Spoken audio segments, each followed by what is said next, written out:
Hello and welcome to Advertisers Watching Ads. This is a weekly show where brands watch other brands' ads. I bet that, that footstool probably lasts longer than most Portuguese marriages. Some of my pieces of furniture are definitely a bit wobbly, but that's not because of the product, that's because of me, So. I don't think I will go through my home and start looking for them, but at least I know they are there.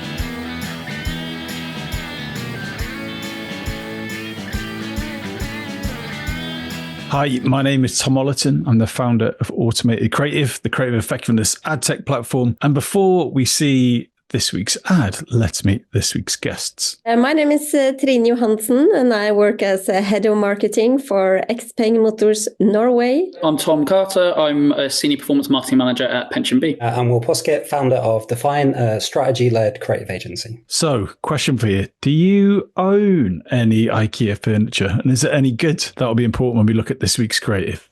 What's this even made of? Vibranium? IKEA. People believe that IKEA furniture is not built to last. IKEA home decor pieces are not built to last. IKEA has a reputation of not being the most durable products. IKEA furniture is trash. But that's not true. It's about long-lasting things that age in a beautiful way. And we found a way to prove it using our customers' own products. IKEA hidden tags.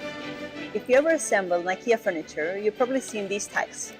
And what people don't know is that every tag contains the birthday of each product. And with them, we can then calculate how old they are. So we made an entire country hunt for tags to find the oldest piece of IKEA furniture in Portugal and win thousands of euros in their IKEA card. We received thousands of tags. Many were older than our first store in Portugal. Like Trojan horses hidden inside their homes for years. People began to discover that they owned IKEA furniture for longer than they thought. The oldest piece of IKEA furniture found in Portugal made us go back to our 1969 catalogue.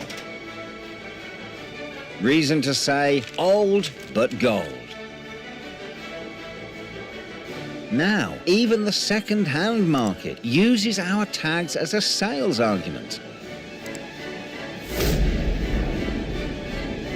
That's how thousands of old tags inspired millions to regain their trust in IKEA furniture. IKEA hidden tags, the search for the oldest IKEA piece of furniture. All right, gang. So how good is this creative on a scale of 1 to 5? 1, 2, 3. That's 2.5. As a Norwegian, of course, I known IKEA for quite some long time. And I think it was a really nice way for them to really take on that challenge and do it in a really humoristic kind of way, but also proving that their furniture is actually really good quality. I'm 50-50, to be honest. So on the one hand, I love the creative. I always love what I call like weird shape ideas. It's not just a telly ad. They've tried to be quite creative in how they've executed it. However, the cynic in me says, we're a month out from Cannes. It feels like a bit of a Cannes entry award, in my opinion. There's a figure in their results where they said like 4,000 people or about 4,000 or 5,000 people submitted their tags. And I did a bit of a Google. Around about 48 million people a year visit IKEA's website in Portugal. So if you run the numbers, that's like 0.1% have actually taken part. So it feels like a bit of a Cannes case study. But you know what? At the end of the day, it's easy to be a critic. And I know how hard it is to get good work out the door. So every credit for creating something weird and wonderful. What kind of people would have entered this, in your opinion? Kind of get it, but like realistically, are we going to get on our asses and, start scanning something under the couch? The idea of that, everyone diving around under their sort of furniture is very nice. And you could like to sort of envision that. But realistically, as you say, I don't know. And talking about that sort of 14% sales uplift, there's obviously a giveaway as well, which I know drives, you get your credit voucher for IKEA, which obviously always helps. The treasure hunt idea, the thought of it is quite fun. How much of that really happens, I don't know. But the advert itself, I suppose, is more sort of top of the funnel. Is there another way of doing this, Trine? To me, it was kind of enlightening that they actually have these tags and that you can actually see how old the furniture is. But I haven't seen this concept been taken out in Norway. And I think that at least if they want to promote the durability of the furniture and also maybe some sustainability, see, at least in Norway, what people usually does is that they sell the furniture. At least in Norway, they could probably get some numbers of how many times the furniture is sold on or even lasts for generations in their homes or something. So that could have been a different way of showing how long a furniture actually lives on. Because in Norway, it's not so common just to put them on the streets anymore.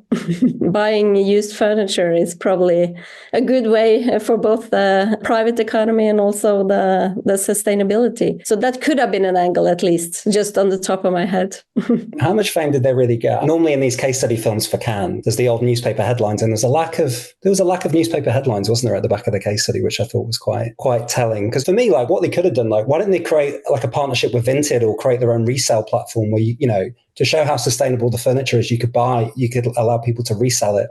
Or kind of like, you know, and then it's got an even harder sustainability angle on it, because I do know that IKEA's got big sustainability targets. Like one of the things it's trying to kind of put an end to is unsustainable consumption, right? So it would have played into that really well. They were taking it from the customers think, well, there's this, you know, weakness that, you know, the furniture falls apart. It would have been nice maybe see a bit more on screen visualization of these reviews coming through, or like where people have left reviews, 1 star, blah, blah, blah, and then kind of built from that. So I think there's definitely perspective there. And then I think, yeah, maybe it did need a bit more, or there could have been an opportunity to have more validation, I guess, from others. And I quite like, you know, it said one went back down, like one piece of furniture was from 1955, you know, maybe hearing from that customer or, you know, a story of such, nice. Where that's ended up. Is it someone's great grandmother or, you know, something like that? So they had that top level stat, but maybe they could have played into that a little bit more. What are the other things to tick off here that you haven't seen? This is why I'm a strategist, not a creative. So please, you know, take this with a pinch of salt. But I bet, you know, that, what was it, Tom? It was a footstool that was 59 years old. Is that correct? Yeah, something like that, yeah.